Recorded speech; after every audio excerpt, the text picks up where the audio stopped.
네, 일단은 뭐 다날 같은 경우에는 역시나 뭐 스테이블 코인에 대한 이슈가 굉장히 중요하겠죠. 지금 스테이블 코인의 이제 입법 계속해서 미뤄지고 있는 상태였잖아요. 그렇기 때문에 이 스테이블 코인의 상용화가 결국에는 가장 중요할 것 같습니다. 지금 다날 같은 경우에는 이 스테이블 코인에 대해서 이 상용화 준비는 다 해 놓은 상황이거든요.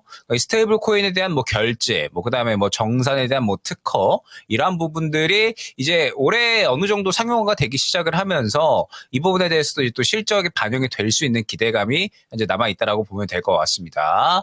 다만 이제 뭐 앞서 말씀드렸던 것처럼 지금 스테이블 코인 입법이 계속해서 늦어지고 있다라는 부분이 문제가 될 것 같습니다. 지금 뭐 쟁점은 이 발행 주체를 은행으로 한정을 할지 51% 룰이 되겠죠. 아니면은 이제 이 다날과 같은 이 비은행 핀테크 기업에도 이 발행권을 부여할지가 결국에는 이제 핵심이 될 것이고, 최근에 이 미국에서도 이 스테이블 코인 기업이 급등이 나왔었는데 결국에는 이러한 부분들이 또 어느 정도 연관이 되어 있겠죠. 그렇기 때문에 이 입법에 대한 부분이 과연 어떻게 진행이 되는지, 그러면서 이 상용화 시점이 언제가 될지가 결국에는 이 다날의 상승과도 어느 정도 연관되어 있다라고 생각을 해주시면 될 것 같습니다.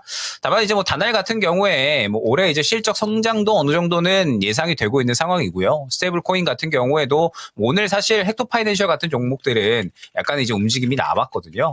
그렇기 때문에 지금 스테이블 코인은 사실 뭐 시장에서 꾸준히 관심을 받고 있다라고는 봐야 됩니다. 다만 다날이 대장주가 아니다라는 부분이 이제 문제가 되겠죠. 지금 최근에 보게 되면 뭐 쿠콘이라든지 혹은 이제 다날 같은 이러한 종목들이 어느 정도 반응이 나왔었는데, 지금 보게 되면 뭐 쿠콘이나 혹은 헥토 파이낸셜 같은 종목들은 굉장히 크게 움직임이 나왔는데 다날은 움직임이 나오지 않았잖아요. 상대적으로 다날 같은 경우는 스테이블 코인 섹터 내에서 3등 혹은 4등 정도의 위치에 있다라는 부분을 먼저 파악을 하고 가주셔야 됩니다. 그런데 지금 보게 되면 쿠콘 혹은 이제 헥토 파이낸셜 같은 이런 종목들의 움직임을 볼 때 어제 오늘 저는 약간의 차익 실현이 나왔다라고 해석이 되거든요.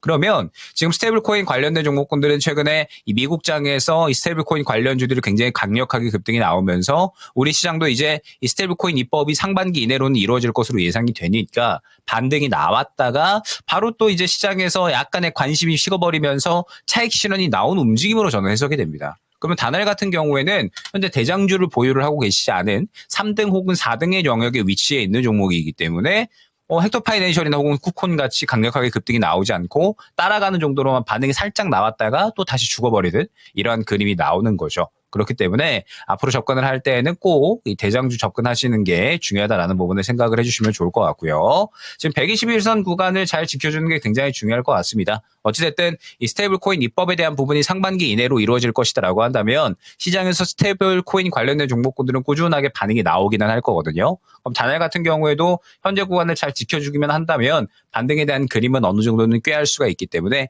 이 부분을 참고를 해서 조금 더 이제 들고 갈 수 있도록 하고, 손절 라인은 121선 구간으로 보고 가도록 하고요. 현재 구간에서 반등이 나온다라고 했을 때 1차 목표가는 9,000원 후반대, 2차 목표가는 1,500원 정도 말씀을 드리면서 시장에서 대장주 위주로 접근을 하실 필요성이 있다는 점을 다시 한번 생각을 해주시면 좋을 것 같습니다.